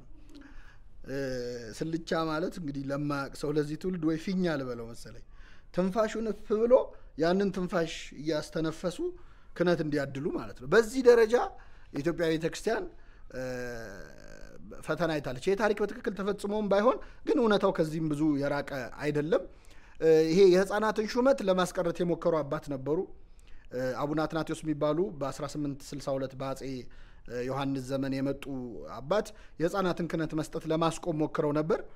ግን ካገቡ በኋላ ወይ ትልቅ ከሆኑ በኋላ የተካኑ ሰዎች ሲሾሙ ነባሮቹ እየናቋቸው እያቃለሏቸው ሲመጡ በቃ ወደ ነበረበት ይመለስ ተብሏል ማለት ነው። የኢትዮጵያ ቤተክርስቲያን በዚህ ብዙ ፈተና አይታለች። በጣም የሚገርመው የኢትዮጵያ ቤተክርስቲያን ለጳጳሳት ያላትን ፍቅርና ጉጉት ለመጥፎ የተጠቀሙ ሰዎችም ነበሩ። ወይም የኢትዮጵያ ቤተክርስቲያን ጳጳሳት እንዲመጡላት ያላት ናፍቆት የብዙዎች መቀለጃ እንድትሆን አድርጓት ነበረ። ይሄ ምንድነው? ከእስክንድሪያ ጳጳስ ሁን ተብለው ሳይላኩ የውሸት ደብዳቤ እየጻፉ እየመጡ እኔ ጳጳስ ነኝ ተልኬ ነው ብለው የመጡ የሐሰት ጳጳሳት በኢትዮጵያ ቤተክርስቲያን ታሪክ ነበሩ። አንድ ሁለት አይደለም፣ በጣም ተደጋግመዋል። የመጀመሪያው በ12ኛው ክፍለ ዘመን በጃንስዩም ዘመነ መንግስት አብዱን የሚባል ሰውዬ አቡነ ቄርሎስ ተብዬ ተሾም ያለው ከእስክንድሪያው ፓትሪያርክ ብሎ መጣ። ሲታይ ፈረንጅ ነው፣ መልኩ የግብጽ ነው፣ አረብኛ ይችላል። ስለዚህ ኢትዮጵያውያን አመኑት ማለት ነው። እንግዲህ እንዴት ጳጳስ እንደሚቀበሉ ታውቃላችሁ። እንኳን የዛኔ አሁንም ጳጳሳት በብዛት በተሾሙበትም ዘመን ለጳጳሳት ያለንን አክብሮት ታውቁታላችሁ። ስለዚህ በጣም በክብር አንጥፈው አልብሰው ተንከባክበው ድንኳን ጥለው አባታችን ብለው ለወራት ሲያገለግል ክህነት ሲሰጥ ከከረመ በኋላ መጨረሻ ላይ የውሸት መሆኑ ታወቀ ማለት ነው። መታወቁን ሲያውቅ ቀድሞ ገንዘብ ዘርፎ የቤተክርስቲያኒቱን ሀብት ይዞ ሸሸ። ዳህላክ ላይ የግብፁ ሱልጣን አሲዞት ማለት ነው አስገደለው ማለት ነው። ይሄ መጀመሪያው ገጠመኝ ነው። በአጼ ፋሲልም ዘመን እንደዚሁ ርዝቅ ወይም ጵርዝቅላ የሚባል ስም ያለው ጳጳስ መጥቶ ነበረ። እሱም እንደዚሁ ዲቁና ቅስና ሰጥቶ ትንሽ የጵጵስና ነገር ሲያስመስል ከቆየ በኋላ መጨረሻ ላይ ያው የሐሰት ጳጳስ መሆኑ ታውቆ ተባሯል ከሀገር ማለት ነው። በ10ኛው ክፍለ ዘመን ደግሞ ሁለት ሆነው ነው የመጡት። የነሱ በጣም የከፋ ነው። ኢትዮጵያ ቤተክርስቲያን ዋጋ ያስከፈለ ነው። በኋላ በሌላ ምክንያት አነሳዋለሁ። ፊቅጦርና ሚናስ የሚባሉ ከእንጦንስ ገዳም ተባረው የነበሩ ሁለት መነኮሳት ናቸው። ሲባረሩ ከገዳም ምን አሉ? ወደ ኢትዮጵያ ሄደን አንዳችን ጳጳስ አንዳችን ረዳት ሆነን ለምን አንሾምም ብለው ደብዳቤ ይዘው የውሸት ደብዳቤ ጽፈው መጥተው የኢትዮጵያ ፖለቲካ ላይ የማይሆን ሀሳብ ሰጥተው ተሹመው የተላኩትን ጳጳስ አሳስረው መጨረሻ ላይ ሁለቱ ተጣሉ። ሲጣሉ አንደኛው ግብጽ ሄዶ ሚናስ የተባለው ሰው የውሸት ጳጳስ ሆኖ ኢትዮጵያ ላይ ቁጭ ብሏል ብሎ ከሰሰ። ከዛ ነገሩ ሲጣራ እውነተኛ የተሾሙት ጳጳስ ታስረዋል እና በዚህ የእስክንድሪያ ቤተክርስቲያን አዘነች። ከታሰሩበት ሊፈቱ ሲፈለጉ ሞተዋል። አቡነ ጴጥሮስ ይባላሉ፣ ሞተዋል። እና መሞታቸው ሲታወቅ የእስክንድሪያ ቤተክርስቲያን በፍጹም ወደ ኢትዮጵያ ጳጳስ አልክም ብላ ለ71 ዓመታት ኢትዮጵያ ቤተክርስቲያን ጳጳሳት አታ ቆይታለች ማለት ነው። ይሄ እንግዲህ በአጭበርባሪ ጳጳሳት የመጣ ነው። ከሁሉ በጣም ትንሽ ሰፋ ያለው ማጭበርበር ደግሞ ቤርሙዴዝ የሚባል ፖርቹጋላዊ ሰው ያደረገው ነገር ነው። በአጼ ልብነ ድንግል ዘመን ነው ወደ ኢትዮጵያ የመጣው። ሰውየው ጸጉር አስተካካይ ነው ሆኖ የመጣው ለፖርቹጋሎች ማለት ነው።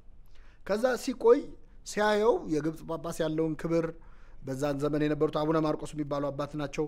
የሚሰጣቸውን ቦታ ያላቸውን ጸጋ ክብር ሲያይ እዚህ ሀገርማ ጳጳስ ነው መኮን ያለበት ብሎ አሰበ። ከዛ ወደ ሀገሩ ሄደ። ሮም ደርሼ መጣው ነው የሚለው። ሮም ደርሶ ሲመጣ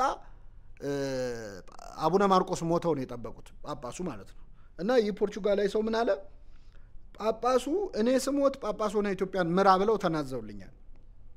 አሁን ደግሞ ሮም ሄጄ የእስክንድሪያም የኢትዮጵያን ፓትርያርክ ሁን ተብዬ ተሹሜ ነው የመጣሁት አለ። በጣም የሚገርም ነው። ሰሚ ያገኘ በሚገርም ሁኔታ ትንሽ ተከታይ አግኝቶ ነበር። በኋላ ላይ ግን አጼ ገላውዲዮስ ችግር የለውም እዚህ ያሉ ፖርቹጋሎች ላይ ጳጳስ መሆን ትችላለህ፣ ኢትዮጵያ ቤተክርስቲያን ላይ ግን አትችልም አሉት። ከዛ ጳጳስ አቡነ ዮሳብ የሚባሉ ተሾመው ከግብፅ ሲመጡ የእሱ ሀሳብ ከሸፈበት። ግን የሚገርመው ቤርሙዴዝ የእስክንድሪያ ፓትርያርክ ተብሎ ለረጅም ዓመት ተጠርቷል። ሊዝበን የሚባል ሀገር ነው አሁን ቀብሮ ያለው እና መቃብሩ ላይ የእስክንድሪያ ፓትርያርክ የሚል ጽሑፍ አለ። እና በጣም የሚገርመው መጽሐፍም ጽፏል ራሱ የፕትርክና ዘመኔ ብሎ እና እዛ መጽሐፍ ላይ ግን በጣም አሁንም ድረስ እኛ የምንጠቀምባቸው አንዳንድ ታሪካዊ እውነታዎች አሉ። እኛ ታሪክ መመዝገብ ችግር አለብናል። ከሱ ውሸት ውጪ ብዙ እውነታዎች ደግሞ ተገኝተውበታል። የኢትዮጵያ ቤተክርስቲያን እንደዚህ አይነት መከራዎችን እንድትቀበል ያደረጋት ከእስክንድሪያ የሚመጡ አባቶችን ከመፈለግና ከሐዋርያዊ ሰንሰለት ውጭ ላለመሆን ነው። ይህንን ካየን ቀጥሎ በሰፊው ልንመለከተው የሚገባው ከግብፅ የሚመጡ ጳጳሳት ምንድን ነበር ፈተናቸው? እነሱስ ደግሞ መቼስ በደሉም ብለናል። ገና በደንብ የበደሉንም ካለ ጨምርበታለሁ። ግን እነሱስ ደግሞ ምንድን ነው ይገጥማቸው የነበረው ችግር? ከግብፅ የሚመጡ አባቶች ውስጥ በጣም መልካም የሆኑ በጣም የቅድስና ሕይወት ያላቸውም አባቶች ነበሩ እና ሲመጡ የሚገጥማቸው ፈተና ደግሞ ነበር። የመጀመሪያው ፈተና ባይተዋርነን። በነገራችን ላይ ብዙዎቻችን ኢትዮጵያውያን እንግዳ ተቀባዮች ነን ብለን እናስባለን። እውነት ለመናገር እንግዳ የመቀበል ቤት ማስተናገድ ከሆነ አዎ እግር እናጥባለን ወይ ምግብ እናበላለን ማለት ከሆነ እንግዳ መቀበል። ግን በጠቅላላው ሲታይ ኢትዮጵያውያን በጣም አግላዮች ነን። የውጭ ዜጋ ስናይ በጣም በትኩረት ነው የምናየው። የሆነ ለምሳሌ አውቶቡስ ውስጥ ወይ ባቡር ውስጥ ምናምን አንድ የውጭ ዜጋ ቢመጣ መላው እዛ ባስ ውስጥ ያለው ሰው ስለሱ ነው የሚያወራው። የተቀባይነት እንትናችን በጣም እንቸገራለን። እንደ ማንኛውም ዜጋ ለመቀበል በጣም ጸባያችን ትንሽ ያስቸግራል። ይህንን በተለይ ብዙዎች ጽፈውበታል፣ የውጭ ሰዎች ማለት ነው። ይህ ግብፃዊ ጳጳስ ሲመጣም ከሚጠብቁት ፈተናዎች አንዱ በጣም ባይተዋር ነው። አንድ ጸሐፊ ምን አለ? የህይወት ዘመን ስደት የተሾሙት አቡኖች ይላል የግብፅ ጳጳሶች በሀሳባቸውም በንግግራቸውም ሁልጊዜ መጻተኞች ወይም እንግዶች ናቸው። ኢትዮጵያ ውስጥ እየኖሩ ግን እንግዶች ናቸው። የመከበር የፍርሃትና የጥርጣሬ ሰለባ ናቸው አለ። እውነትም ሰው ላይወዳቸው ይችላል። የውጭ ሰው ናቸው በሚል ምን እንደሚያስብ አያውቁም። ሙሉ በሙሉ ቋንቋውን በማያውቁት ህዝብ መሃል ነው ያሉት። ይሄ በጣም ከፍተኛ ስነ ልቦናዊ ችግር ያመጣባቸዋል፣ ጥርጣሬ ያድርባቸዋል። የህይወት ዘመን እስረኛ መሆን ማለት ነው። በነገራችን ላይ አንድ ግብፃዊ ጳጳስ ሲመጣ እስኪሞት ድረስ እዚህ ነው የሚኖረው። ስለዚህ ለመዋሃድ የሚፈጅበት ጊዜ አለ። ይሄ በጣም ከባድ ስነ ልቦናዊ ጫና አለው። ሁለተኛው ፈተና ለመጤዎቹም ለጳጳሳቱም ለእኛም ፈተና የሚሆነው ቋንቋ ነው። ቋንቋ ለመግባባት ሙሉ በሙሉ በማይሰሙት ቋንቋ መሃል ነው እየኖሩ ያሉት። ስለዚህ እኛ ስለነሱም እንደምናስብ አያውቁም፣ ምን እንደምናወራ አያውቁም። አስተርጓሚያቸው በትክክል ተርጉሞ ይሁን አበላሽቶ ተርጉሞ ይሁን አያውቁም። ይሄም የነሱ ጫና ነው፣ የነሱ ፈተና ነው። እኛንም ፈትኖናል በቋንቋ እጥረት ምክንያት ማለት ነው። አንዳንድ ጎበዝ አባቶች እንደመጡ የመጀመሪያዎቹን ዓመታት ጠንክረው ቋንቋ ተምረው ህዝቡን መስለው ይኖሩ አሉ። እድሜ ልክ ነው የመጣሁት ስለዚህ ቋንቋውን ማወቅ አለብኝ ብለው። አንዳንዶቹ ግን እዚሁ ኖረውም ምንም ቋንቋ ሳይሰሙ የሞቱ አሉ። በፍራንሲስኮ አልቫሬዝ የተባለው የፖርቹጋል ሰው እሱ በመጣበት ዘመን የነበሩት ጳጳስ አቡነ ማርቆስ ይባላሉ። በዓለ ሲመታቸው ላይ ንግግር ሲያደርጉ በቃለ ጳጳስ ወይም በአስተርጓሚ ሲናገሩ ሰምቷቸዋል። 50 ዓመት ኖረው ኢትዮጵያ ውስጥ ማለት ነው። 50 ዓመት ኖረው፣ ይሄ ማለት ባህር ውስጥ ቆይቶ ውሃ ሳይነካው ማለት ነው። እና 50 ዓመት ኖረውም አሁንም አረብኛ ነው የሚያወሩት። እና ይሄ የሚያሳየው እንደዚህ አይነት ጳጳስ እንግዲህ የመጀመሪያ ስራው ሀገረ ስብከቱን መምሰል ነው እና ማወቅ ነው ለእድሜ ልክ እስከመጣ ድረስ ማለት ነው። እና ይሄ የቋንቋ ፈተና እነሱንም የወንጌል አገልግሎቱን ፈትኗል። ሌላው ግብፃን ጳጳሳት ወደ ኢትዮጵያ ሲመጡ የፖለቲካ አጣብቂኝ ውስጥ ይገባሉ። ከዋናው ስራቸው ከአባትነት ስራቸው ከሐዋርያዊ ተልኳቸው በተጨማሪ ትልቅ ፈተና የሚሆንባቸው ፖለቲካ ነው። ምንድነው ፖለቲካው? የመጀመሪያው ልከዋቸው የሚመጡት ከግብፅ ነው። ምትልካቸው የእስክንድሪያ ቤተክርስቲያን ብትሆንም እንዲሾሙ ግን ብዙ ጊዜ የግብፅ ከሊፋዎች እጅ አለበት። ስለዚህ የሆነ ሚሽን የሆነ በርደን ይኖራል። አንዳንዴ ግብፅ ውስጥ ክርስቲያኖች ላይ የሚፈጠር ጫና ይኖራል። ለዛ እዚህ እንዲደረግ የሚፈለግ ነገር ሊኖር ይችላል። ይሄ በጣም ፈተና ይሆንባቸዋል። ወገናቸውን የመክዳት ስሜት አለ። ይሄ የመጀመሪያው ፈተናቸው ነበር። ሁለተኛው ኢትዮጵያ ውስጥም ያለው ፖለቲካ ውስጥ ሐሳብ የመስጠት ወይም ጎራ የመምረጥ ግዴታ ውስጥ ይገቡ ነበር። በዚህም በጣም የተፈተኑ አሉ፣ እስከ ሞት የደረሱ አሉ። ቅድም በሁለት ሶሪያውያን ወንበዴዎች ጳጳስ ነን ብለው የመጡ ያልኳቸው በእነሱ ምክንያት ያነሳዋቸው አቡነ ጴጥሮስ የሚባሉ አባት ነበሩ። እኛ አባት ሲመጡ በጣም አሳዛኝ ነገር ነው የገጠማቸው። ሲመጡ የኢትዮጵያው ንጉስ በወቅቱ የነበረው ንጉስ ሊሞት አልጋ ላይ ተኝቶ ሳለ ነው የደረሱት። ከዛ ተቀበላቸው፣ በተኛበት ጸሎት አደረጉለት። ከዛ ምን አላቸው? አባቴ 2 ልጆች አሉኝ፣ ወንድ ልጆች። ከሁለቱ ልጆቼ የትኛው ንጉስ ይሁን የሚለውን ለመወሰን አልቻልኩም። ስለዚህ እርሶ ጥናት አድርገው መኳንንቱን አማክረው ከሁለቱ ልጆቼ አንዱን ሹሙልኝ አደራ ብሏቸው ሞተ። እኚህ ጳጳስ አቡነ ጴጥሮስ እሺ ብለው ተቀበሉ ማለት ነው። በ10ኛው መቶ ክፍለ ዘመን ነው የሚከሰተው። ከዛ ንጉሱ ከሞተ በኋላ እኛ አባት በደንብ መርምረው መኳንንቱን አማክረው ህዝቡን አወያይተው የተሻለው ብልህ የሆነው ንጉስ መሆን ያለበት ማን ነው የሚለውን ሲያጣሩ ታናሹ ሆኖ ተገኘ። ስለዚህ ታናሽ የሆነ ወንድም ንጉስ ሆኖ እንዲሾም አደረጉት፣ ቀቡት፣ ነገሰ ማለት ነው። ይህን ጊዜ ታናሹ ሲነግስ ታላቁ ቂም ይዛል። ያው መቼስ ወንድሙ ሲሾም እኔ ያለው የሚል ስሜት መኖሩ አይቀርም። ይሄ የሻከረ ስሜት ነበረ። ከዚህ በኋላ ነው እንግዲህ ሁለቱ አጭበርባሪዎች እኛ ከግብፅ ተሹመን የመጣ ነው ብለው ሁለቱ ጳጳስ ነን ብለው የመጡት ማለት ነው። ሲመጡ ደብዳቤው ምንድነው የሚለው? መንገስ የሌለበት ልጅ ነግሷል፣ ስለዚህ እስክንድሪያ ቤተክርስቲያን እኛውን ጳጳስ አውግዛለች የሚል ደብዳቤ ነው ያመጡት። ታላቅየው ወንድም ይህንን ሲሰማ ተበረታቶ ጦር አደራጅቶ ታናሽ ወንድሙን አሸነፈና ነገሰ ማለት ነው። ጳጳሱን ደግሞ አጋዛቸው፣ እስር ቤት ገቡ። ከዓመታት በኋላ ሁለቱ አጭበርባሪዎች ጳጳሳት ሲጣሉ፣ የውሸት ጳጳሳት ማለት ነው፣ አንደኛው ሄዶ እስክንድሪያ ሄዶ እንዲያርገን ነበረ እኔ ተጣልቼን የመጣሁት ብሎ እውነታውን ገለጠ። ይህን ሲሰሙ የእስክንድሪያው ጳጳስ አቡነ ቆዝሞስ የሚባሉ ፓትርያርክ ነበሩ፣ ከለከሉ። ወደ ኢትዮጵያ ጳጳስ አንልክም አሉ ማለት ነው፣ የአቡነ ጴጥሮስን መሞት ሲሰሙ። ከዛ በኋላ 71 ዓመት የኢትዮጵያ ጳጳሳት ታን የቆየችው። እንደዚህ አይነት ችግሮች ነበሩ። ውስጣዊ ፖለቲካ ላይ ሐሳብ የመስጠት ችግር ማለት ነው። በጣም ትልቅ ፈተና ነበረ። በ1832ም የነበረው አባ ሰላማ የሚባለው በ23 ዓመቱ ነው ጳጳስ ሆኖ የመጣው ወደ ኢትዮጵያ። ብዙ ልዩነት ነበረው ከኛ ጋር፣ ግን ራሱን አጀስት አድርጎ ኢትዮጵያዊ ሆኖ የኖረ ሃይማኖቱን አቅንቶ የኖረ ሰው ነው። በኋላ አይቶ ማለት ነው 23 ዓመት ዕድሜ ጳጳስ ሆኖ መምጣት አስቡት፣ ኢትዮጵያን ለምታክል ሀገር። አባ ሰላማን ግን አሰቃይተውት ነበረ። እንደውም ጎንደር ካሉ ሊቃውንት ጋር ተጣልቶ በውስጣዊ ሽኩቻዎችና በአንዳንድ ትኖች ማለት ነው ከዚህ ከተማ ውጣ ብለው አባረውት ነበር ጳጳሱ። እባካችሁ ዛሬ ሰንበት ነው እዚሁ ልቆይ ብሎ ሲለምናቸው ጌታ በሰንበት አጋንንት አወጣለሁ ብለዋል፣ ስለዚህ ውጣ ብለው ከአጋንንት ለይተናናይም ብለውት በእግሩ እስከ ትግራይ ድረስ እያለቀሰ ሄዶ ደብረ ዳሞ 7 ዓመት ቆይቷል። ይሄ ጳጳስ ማለት ግፍ ነው። ይሄ እንግዲህ እንደዚህ አይነት ውስጣዊ ሽኩቻዎችና ጸቦች ጳጳሳቱ ላይ የሚያደርሱት ነገር ነበር። ያው በኋላ ተዋርዶ እያለቀሰ ከሄደባት ጎንደር ድጋሚ ደግሞ በአፄ ቴዎድሮስ ጊዜ በክብር ተመልሶባታል ማለት ነው። እና እንዲህ አይነት ችግሮች ነበሩ። ውስጣዊ ፖለቲካ ጳጳሳቱን ያሰቃያቸው ነበር። ለምሳሌ መሳፍንት፣ በዘመነ መሳፍንት አይነት ነገር ወይም ደግሞ እኔ ልንገስ ሽኩቻ ላይ አንድ መስፍን ወይም አንድ አገረ ገዢ ወይም አንድ ንጉስ ጳጳስ አጠገቡ ካለ የአገሪቱ ንጉስ የመሆን እድሉ ሰፊ ነው። ስለዚህ ጳጳሳቱን ራሱ ይናጠቋቸው ነበረ ማለት ነው። ሹማምንቱ ከኔ ጋር ካልወቅ አንዳንዴ አንዱ ጳጳስ ለሆነ ጉዳይ ወደ ሌላ ቦታ ሊሄድ ብሎ መንገድ ከጀመረ ስልጣኔን ሊያስቀማኝ ነው ብለው እስከ ማሰር ድረስ። አሁን አፄ ቴዎድሮስ አባ ሰላማን አስረውት ነበር፣ አሁን ያነሳሁትን ማለት ነው። ለምን ወደ ሌላ ከሄደ ሌላ ሰው ይቀባብኛል፣ ይሾምብኛል በሚል ፍርሃት ማለት ነው። እነሱም እቺን የመሾም አቅማቸውን ሳይጠቀሙ አልቀሩም። ግብፃውያኑ የሚያዋዛ አልነበሩም። በተለያዩ መንገዶች የምናያቸው ማለት ነው። ይሄ የነሱ ውስጣዊ ፈተና ነው። ሌላው የነገስታቱ የምግባር ችግር ነው እና የሃይማኖት ችግር ነው። የኢትዮጵያ ነገስታት መቼስ ሁሉም ቅዱሳን አይደሉም። ሁሉም ላሊበላ፣ ሁሉም ይምራነ ክርስቶስ አይደለም። በጣም ብዙ አይነት ጥሩም መጥፎም የሆኑ ነገስታት ነግሰዋል በየዘመኑ። እነሱ በነገሱበት ዘመን እነዚህ ጳጳሳት ኢትዮጵያ ውስጥ ሲመጡ እነዚህን ነገስታት ዲል የማድረግ ከነሱ ጋር እስከ ማውገዝ የመድረስ ግዴታ ይኖርባቸዋል። ለምሳሌ አጼ ሱስንዮስን ያወገዙ አቡነ ጴጥሮስ የሚባሉ ጳጳስ አሉ።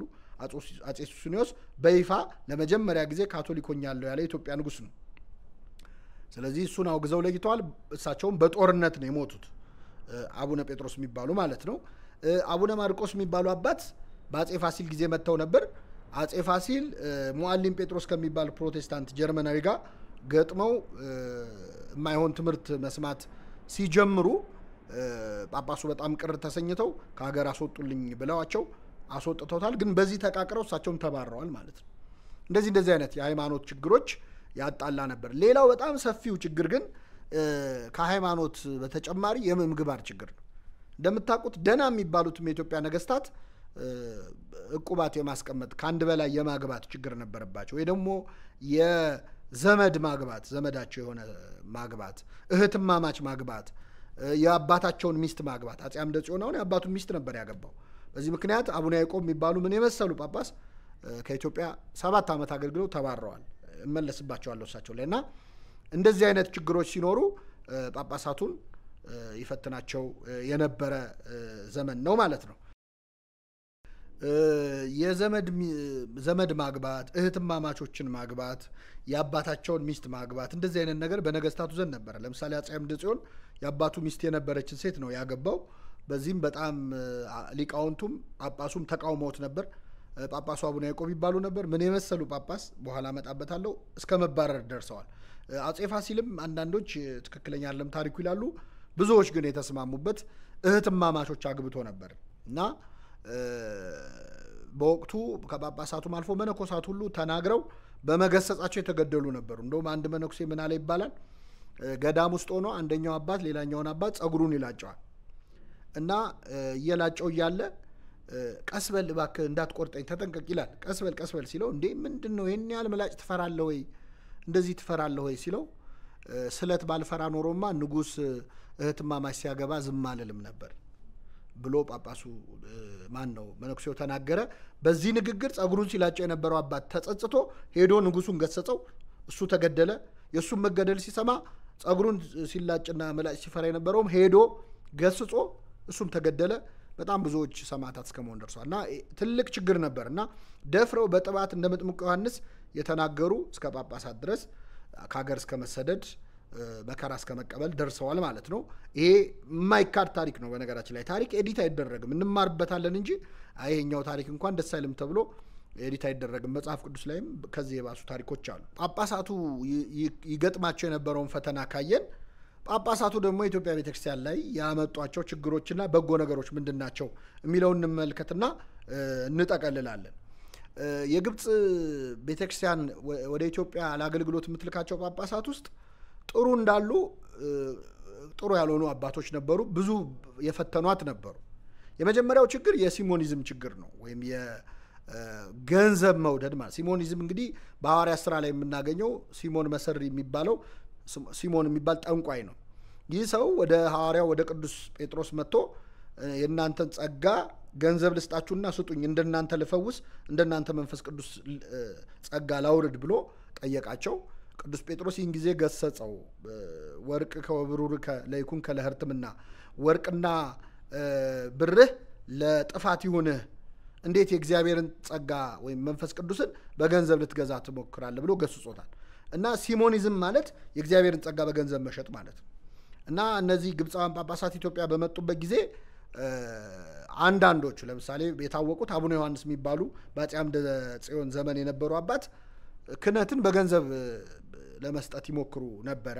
ገንዘብ ለሰጣቸው ይሾሙ ነበር። እና በዛን ዘመን የነበሩ አባቶች እና አባ በጸሎተ ሚካኤል ገስጸዋቸዋል በግልጽ ማለት ነው። እና አባ ኖሪዎስ በዛ ዘመን የነበሩ እና አባ ፊልጶስ እንዴት ሲሞናዊ ትሆናለህ፣ እንደ ሲሞን መንፈስ ቅዱስ እንዴት በገንዘብ ትሸጣለህ ብለው ገስጸዋቸው በዛ ምክንያት መከራ ተቀብለዋል። የሚያደርጉት ነገር በጣም ይከብድ ነበር። ታቦት ለመባረክ ብዙ ገንዘብ ይጠይቃሉ። ክህነት ለመሾም አንድ ሰው ከፈለገ ክህነት ለመሾም ጳጳሱ ቤት መጥቶ 6 ወር ያገለግላል። እንጨት ፈላጭ፣ ውሃ ቀጂ፣ አናጺ አድርገው 6 ወር ሙሉ ጉልበቱን በዝብዘው ከዛ በኋላ ክህነት ይሰጡት ነበር። ይሄ ሲሞኒዝም ወይም ደግሞ መንፈስ ቅዱስን ጸጋ በገንዘብ መሸጥ ነው። በድሎት ይኖሩ ነበር ግብፃውያን ጳጳሳት። ቤተ መንግስት ነው የነበራቸው። በነገራችን ላይ የግብፅ ጳጳሳት ይኖሩባቸው የነበሩባቸው ቦታዎች አሁንም ድረስ ይታወቃሉ። ለምሳሌ ትግራይ ውስጥ በአክሱም በስተደቡብ የሚገኝ ማርያም ናዝሬት የሚባል ቦታ ዋና የታወቀው ነው። በአርኪኦሎጂም የተገኘ አሁንም የሚጎበኝ ቦታ ነው። ቤተ ክርስቲያን አለው፣ ግን ትልቅ ቤተ መንግስት የሚያክል ቦታ ነው የነበራቸው። በአዲያቡን የሚባል ቦታ ማለት ነው። አዲያቡን፣ አዘዞ፣ ቡግና ጎንደር ውስጥ ማለት ነው። እንደዚህ አይነት ቦታዎች የጳጳሳት መኖሪያ ነበር እና የሚኖሩ ኑሮ የንጉስ ኑሮ ስለሆነ በጣም ከምናኔው ይልቅ እንግዲህ ካስቄት ከእንጦንስ ከመቃርስ ከወጡበት ገዳም መጥተው ግን በጣም በተንደላቀቀ አኗኗር ይኖሩ ነበር። ይሄ የኢትዮጵያ ቤተክርስቲያን የፈተነ ነው። ይህ ብቻ አይደለም። ከሲሞኒዝሙም ከስጋዊነቱም ባሻገር የከሊፋዎቹ ወኪል የሆኑ ጳጳሳት ደግሞ ነበሩ። ለዚህ በጣም አይነተኛ ምሳሌ የሚሆኑት በ1080 ወደ ኢትዮጵያ የመጡት አቡነ ሳዊሮስ የሚባሉ ጳጳስ ናቸው። እኚህ ጳጳስ በሚያስደንቅ ሁኔታ ኢትዮጵያ ውስጥ 7 መስጊድ አሰርተዋል። ቤተክርስቲያን አይደለም ያልኩት፣ 7 መስጊድ አሰርተዋል። እንዴት ጳጳስ ሆነው 7 መስጊድ? እንግዲህ ህዝቡ ግራ ተጋባ ማለት ነው። የግብፅ ጳጳስ ተብሎ ከእስክንድሪያ ተሹመው መጥተው እንዴት መስጊድ ሊያሰሩ ይችላሉ? ወደኋላ ታሪካቸውን ስናጠና ምንኩስናቸውም ራሱ ጥያቄ ውስጥ የሚገባ አባት ነው የነበሩት። እንዴት ነው የሆነው? ከሳቸው በፊት ኢትዮጵያ ውስጥ የነበረ ጳጳስ አቡነ ፊቅጦር የሚባሉ፣ ቪክቶር የሚለው ስም ማለት ነው፣ አቡነ ፊቅጦር የሚባሉ ነበሩ። የእሳቸው የእህታቸው ልጅ ሆነው ኢትዮጵያ ውስጥ ነው ያደጉት። ሳዊሮስ ተብሎ ተሹመው የመጡት አባት ኢትዮጵያ ውስጥ ነው ያደጉት እና ጳጳስ የመሆን ፍላጎት ከልጅነታቸው ነበራቸው። እዛ ወደ እስክንድሪያ ሄዱ። እስክንድሪያ በሄዱ ጊዜ በወቅቱ የነበረው ከሊፋ ጋር በጣም ተግባቡ። ባድር አልጀማል የሚባል ማለት ነው። ከሱ ጋር ተግባቡ። እሱ ደግሞ አላማ ነበረው እና በምስራቅ አፍሪካ ሊያስፋፋው ይፈልገው የነበረው የፋቲሚድ ኢስላም የሚባል እንቅስቃሴ ነበረው እና እሱን ለማስፋፋት ይፈልግ ስለነበር እኚህ አቡነ ሳዊሮስ ተብለው የመጡት የፊቅጦር የእህቱ ልጅ ማለት ነው ኢትዮጵያ ላከኝ እኔን ጳጳስ አድርገህ የፋቲሚድ ኢስላም ሙቭመንትን አስፋፋልሃለሁ፣ መስጊድ ሰራልሃለሁ፣ በኢትዮጵያ የሚያልፉ በአዱሊስ ወደብ የሚያልፉ ነጋዴዎችን ደግሞ የእስልምና ተከታዮች ከሆኑ የተሻለ እንክብካቤ እንዲያገኙ ከለላ አደርጋለሁ የሚል ቃል ገብተው ለከሊፋው ቃል ገብተው ነው የመጡት። እሳቸው በተሾሙ ጊዜ የግብፁ ፓትርያርክ እስር ቤት ነበሩ ተግዘው። እንግዲህ እስር ቤት ማለት አሌክሳንድሪያ ነው መቀመጫው የፓትርያርኩ። ከአሌክሳንድሪያ ካይሮ ተወስደው ነበር። ይሄ ግዞት ማለት ነው። በዛ ሁኔታ አቡነ ሳዊሮስ ተሾመው መጡ። ኢትዮጵያ ውስጥ መጥተው በግርማ ስዩም ዘመን ማለት ነው 7 መስጊዶች አሰሩ። ያው መስጊዶቹ አልተገኙም፣ ጠፍተዋል። ምክንያቱም አስፈርሷቸዋል ንጉሱ። እንዴት ጳጳስ መጥቶ መስጊድ ያሰራል ብሎ ማለት ነው አስፈርሷቸዋል። ጥቂት ቅሪታ አካሎች አሉ። ውቅሮ ቂርቆስ ላይ የመስጊድ ቅሪታ አካል የነበረ ህንፃ እንደነበረ የሚያሳይ ቅሪቱ ድንጋዩ በዛ ተቀምጦ ይጎበኛል አሁንም ድረስ ማለት ነው በፎቶ ላይ እንደምታዩት። እና በዛን ዘመን የነበረው ንጉስ ምንድነው ያደረገው? 7ቱን መስጊዶች አስፈረሰ። የኚህ አቡነ ሳዊሮስ ተብለው ተሾመው የነበሩት ጳጳስ ወንድም ወደ ግብፅ ተመልሶ ለከሊፋው እንዲያደረገ እኮ ንጉሱ ብሎ ተናገረ። ከሊፋው በቁጣ በአስቸኳይ ያስፈረስካቸው መስጊዶች ካላሰራ እዚህ ግብፅ ውስጥ ያሉትን ገዳማት በሙሉ አመድ አረግልሃለሁ፣ አፈርስብሃለሁ ብሎ ጻፈበት። የኢትዮጵያው ንጉስ ደግሞ አንድ የግብፅ ገዳም ብታፈርስ እኔ ደግሞ አይደለም የአገሬ ያለውን ተሻግሬ ሳውዲ ሁሉ ሄጄ እስከ መካ ድረስ አፈርሳለሁ ብሎ ተዛዛቱ ማለት ነው። ይሄ ምንድነው የሚያሳየው? በዛን ዘመን የነበረው ሾክ የሚያደርግ ነገር። ምክንያቱም ጳጳስ መስጊድ ይሰራል ብሎ እንደውም አንዲት ጸሐፊ አንደርስታንደብሊ ሾክድ ትላለች። የኢትዮጵያን ሕዝብ አንደርስታንድ በሚደረግ ምክንያት ሾክድ ሆኖ ነበር ጳጳስ መስጊድ ያሰራል ብሎ መጠበቅ በጣም ግራ ስለሚያጋባ በዛ ወቅት ማለት ነው። አንድ የሙስሊም ሼክ ቤተክርስቲያን ቢያሰራ እንደማለት ነው። እና ይሄ እንዲህ አይነት አባቶች አይታለች የኢትዮጵያ ቤተክርስቲያን። ንግድ ላይ የተሰማሩ አባት ነበሩ፣ አቡነ ጊዮርጊስ የሚባሉ መጥተው እሳቸው እንግዲህ ሰው በመክሊቱ ካልተሰለፈ ችግር ነው እና ንግድ ነበር ጸጋቸው። ንግድ ላይ ነው የተሰማሩት። የኢትዮጵያን ኢኮኖሚ አነቃቅተው ሄደዋል ማለት ነው። እና እንደዚህ አይነት ችግሮች ተፈጥረው ነበረ። ይህን ስንል ግን እንደው ጭልም ያለ ነገር አለ። መቼስ አሁን ግብጾች እንዲያርጓል ሲባል በቃ እንደው ለማራከስና ያደረጉትን ውለታ ለመርሳት አይደለም። በጣም በርካታ መልካም ነገር አድርገዋል። ግን ባላንስድ የሆነ አስተያየት ነው ሊኖረን የሚገባው የሚለውን ለማሳየት ነው። በጣም ደገኛ የሆኑ ጳጳሳት አሉ።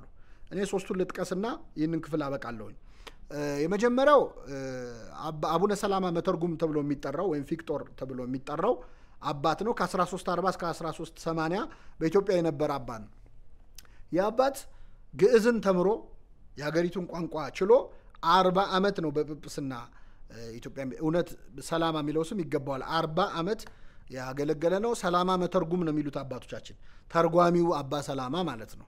እና ሐዲስ ኪዳንን ከአረብኛ ወደ ግዕዝ የተረጎመው እሱ ነው። ግብረ ሕማማትን፣ ፊልክስዩስን ከመጽሐፈ መነኮሳት አንዱ የሆነውን ለሃ ማርያምን፣ ድርሳነ ያዕቆብ ዘኢየሩሳሌምን፣ ድርሳነ ያዕቆብ ዘስሩግን፣ መጽሐፈ ግንዘትን፣ አስተርእዮቱ ለዕንባቆም፣ ገድላት ደግሞ ገድለ አዝቂር፣ ድርሳነ ገላውዲዮስ፣ አበከረዙን የሚባሉት አባትን፣ ገድለ ይስሐቅ፣ ገድለ ኖህ፣ በጣም የሚገርሙ መጽሐፍትን የተረጎመ የኢትዮጵያ ቤተክርስቲያን ስነ ጽሁፍ ላይ በጣም ትልቅ አስተዋጽኦ ያደረገ አባት ነው። የሚመሰገን በታሪክ ነው ማለት ነው።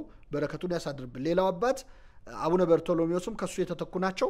እሳቸውም የሱን ፈለግ ተከትለው በኮፕቲክ ወይ በቅብጥ ቋንቋ ማለት ነው እና በአረብኛ ወንጌላትን 4ቱን ወንጌላት ጽፈው በቤተ መድኃኔዓለም የሚገኝ ነው። እንደዚህ ቀጥታ የስብከተ ወንጌል አገልግሎት ላይ አስተዋጽኦ ማድረግ የቻሉ አባቶች ነበሩ ማለት ነው። ሌላው በጣም ልናመሰግናቸው የሚገባው የግብጽ ሜትሮፖሊታን ወይም ጳጳስ አቡነ ያዕቆብ ይባላሉ። አቡነ ያዕቆብ በእውነት የኢትዮጵያን ቤተክርስቲያን አገልግሎት በጣም በትልቅ እመርታ እንዲሄድ መንገድ የጠረጉ ናቸው። በጣም የሚገርመው 7 ዓመት ነው አገልግለው ሄዱት። 7 ዓመት ነው ግን ፍጹም አገልግለው ነው ሄዱት። እንደው 7 የሚለውን ቁጥር የሚመጥን አገልግሎት ነው ያገለገሉት።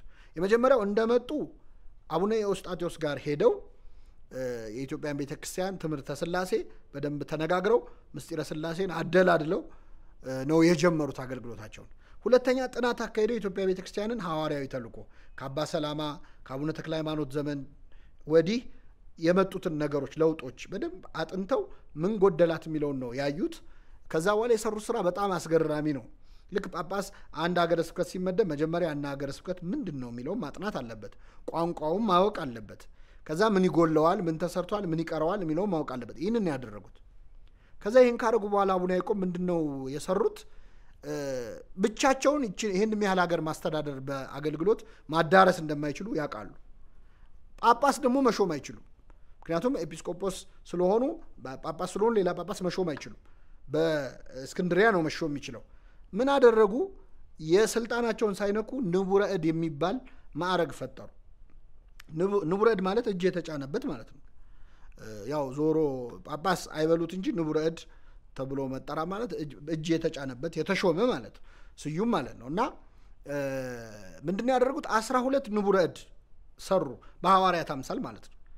እና የአቡነ ተክለ ሃይማኖት ደቀ መዛሙርት ከነበሩ መነኮሳት 12፣ የአቡነ በጸሎተ ሚካኤል ደቀ መዛሙርት ከነበሩ 12 መርጠው እነዚህኞቹን ንቡራነ እድ አሏቸው። እያንዳንዳቸው ንቡረ እድ ተብለው እንዲጠሩ፣ የቀሩትን ደግሞ ኖሎት ወይም እረኞች አሏቸው። ከዛ በደቡብ ኢትዮጵያ በምዕራብ ኢትዮጵያ ወንጌል ሊሰብኩ አሰማሯቸው ማለት ነው። ይሄ ቀጥታ የሐዋርያት ስራ ነው የሰሩት። እንደ ሌሎቹ ጳጳሳት በቅንጦት ከቤተ መንግስት ከንጉሥ አጠገብ መኖር አልፈለጉም። ከገዳማውያን ጋር ነው የኖሩት። እንደ ማርያም ናዝሬት አይነት ትንሽ እንደ ቤተ መንግስት የሚቃጣቸው መኖሪያዎች ውስጥ መኖር አልፈለጉም። ምናኔያቸውን ነው የፈለጉት። ምንም ገንዘብ ስላልፈለጉ ደግሞ ቀለላቸው። አንድ አባት ወይም አንድ ጳጳስ ወይም አንድ መነኩሴ የገንዘብ ጥቅም የማይፈልግ ከሆነ ድሎቱ ምቾቱ የማይፈልግ ከሆነ እንደፈለገ ለማገልገል እድል ይሰጠዋል። ሸክም ተሸክሞ ማገልገል ይሆንበታል አለዛ ማለት ነው። ስለዚህ ከምንም አይነት ከዓለም ጋር ምንድነው በውጊያ ላይ ያለ በትዳር ራሱን አያጠላልፍም እንዳለው ቅዱስ ጳውሎስ ለሌላ ዓላማ የተሰማሩ አባት ስለሆኑ ከምድራዊ ጉዳዮች ራሳቸውን ነፃ አድርገው ነበር። በዚህ ምክንያት እንደ ወታደር እንደ ክርስቶስ ወታደር በጣም ብዙ ስራ ሰሩ። 7 ዓመት ነው ያገለገሉት። በኋላ ግን አፄ አምደ ጽዮን የአባትን ሚስት ልታገባ ይገባህም ብለው ስለገሰጹት እሱ መገሰጽ ብቻ አይደለም በሳቸው ስብከተ ወንጌል ህዝቡ በጣም ስለነቃ ንጉሱን መቃወም ጀመረ እንዴት እንደዚህ ያደርጋል ይላል ይህን ጊዜ ከሀገር አስወጣቸው በሐዘን ነው የተሸኙት እንደውም አንድ አባት እስከ ሄዱበት ድረስ ተከትለው ሸኝተዋቸው የተመለሱ ሌላ ታሪክ የሚተርኩ አባት ሁሉ አሉና እንደዚህ አይነት ድንቅ አባቶችም በኢትዮጵያ ቤተክርስቲያን በ1600 ዓመታት ውስጥ አገልግለዋል ማለት ነው በጣም በርካታ በጎ ስራ ይሰሩ አሉ ግብጾች ለ1600 ዓመታት ያገለግሉትን አገልግሎት በተመለከተ ጥንቃቄ ማድረግ ያስፈልጋል ሙሉ በሙሉ የኢትዮጵያን ቤተክርስቲያን ጎድተው የሄዱ ናቸው እንዳንል በጣም በርካታ አሁን ያሉን በጎ ነገሮች እንዲገኙ ምክንያት የሆኑ የጠቀስናቸው አይነት አባቶች አሉ ከመጠን ያለፈ ደግሞ ግነት አድርገን ግብጽ ብለን ደግሞ ሙሉ በሙሉ የኢትዮጵያ ቤተክርስቲያንን ክብር እስኪነካ ድረስ አድናቆት እንዳናሳይ ደግሞ እንዲህ አይነት ቁስሎችና ታሪካዊ ክፍተቶች በኢትዮጵያ ቤተክርስቲያን ላይ ተካሂዷልና አንዳንዴ ብዙ ዋጋ ተከፍሎ ነው በነገራችን ላይ መንበሩ ወደ ኢትዮጵያ የመጣው በሌላ ክፍል እንዴት የኢትዮጵያ ቤተክርስቲያን ጵጵስናን አገኘች ራሷን መምራት እንዴት ቻለች የሚለውን የምንመለከትበት ክፍል ይኖራል ያ እስኪሆን ድረስ ግን በግብጾች ላይ የሚላከኩ ባላጠፉት የሚላከኩ ነገሮችን በአንጻሩ ደግሞ ከመጠን ባለፈ ሙገሳ የኢትዮጵያን ቤተክርስቲያን ክብር እስኪነካ ድረስ የምናሳያቸው ነገሮች ምን ያህል የተሳሳቱ መሆናቸውን ለመረዳት አሁን ያየነው ታሪክ በጣም ይጠቅመናል ማለት ነውና የኢትዮጵያ ቤተክርስቲያን ለ1600 ዓመታት በሞግዚት አስተዳደር ወይም በግብጻውያን ጳጳሳት የነበራት ቆይታ ይህንን ይመስል ነበር ብዙ አይነት ጥሩ ሰው ብዙ አይነት ክፉ ሰው አይታለች ጥሩ ጳጳስ አይታለች በጣም ክፉ ጳጳሳት አይታለች የውሸት ጳጳሳት ሁሉ አይታለች የኢትዮጵያ ቤተክርስቲያን ትዝብት ነው እንጂ ግን ቤተክርስቲያኗ አለች ምን ማለት ነው በክፍለ ዘመናችን ለቤተክርስቲያን የምናደርገው ነገር ጥሩ ከሆነ እግዚአብሔር በሰማይ ይሸልመናል ታሪክም በክብር ያነሳናል ክፉ ነገር ካረግን ግን እንደዚህ እንዲያርገው ነበር ተብሎ ታዝቦን የሚቀር ነገር ነው እንጂ የሚሆነው ቤተክርስቲያንን ሊያስቆማት አይችልም ኢትዮጵያ ቤተክርስቲያን እንደመጣችበት መከራና እንዳሳለፈቻቸው አይነት የማይሆን አስተዳዳሪዎች የማይሆኑ ሰዎች መኖር አልነበረባትም ግን ከርሷ ጋር ያለው እግዚአብሔር ስለሆነ እስካሁን ዘልቃለች እስካሁን ቆይታለች ይህንን ሁሉ መከራ አይታ ያለፈች ቤተክርስቲያን አሁን ዳዴ ያለ ያለ አዲስ አስተዳደር ገና 4ኛ 5ኛ 6ኛ ፓትሪያርክ መሾም ላይ ነው ያለችው ግብጻውያን 119ኛ ጳጳስ ላይ ፓትሪያርክ ላይ ነው ያሉት እኛ ገና ዳዴ ያልን ነው እኛን ያስተዳደሩ እንኳን 111 ናቸው ስለዚህ ገና መታገዝ መደገፍ የሚገባው ያስተዳደር በዳዴ ያለ አስተዳደር ስለሆነ ብንችል ቤተክርስቲያንን እንናግዛት ችግሯን እንፍታላት አለዚያ ዝም በማለትም ልንተባበራት ይገባል በመተግተግ ሳይሆን በማገዝ እናት ናት በሚል ስሜት ማለት ነው ምክንያቱም ይሄ ሁሉ ዱላ የወረደባት ቤተክርስቲያን ቢያንስ እንደው የሚያግዛት እንጂ የሚተቻት የሚያቃልላት ሰው አይደለም በዚህ ሰዓት የሚያስፈልጋት ይቆየን የሰማነውን በልቡናችን ያሳድርብን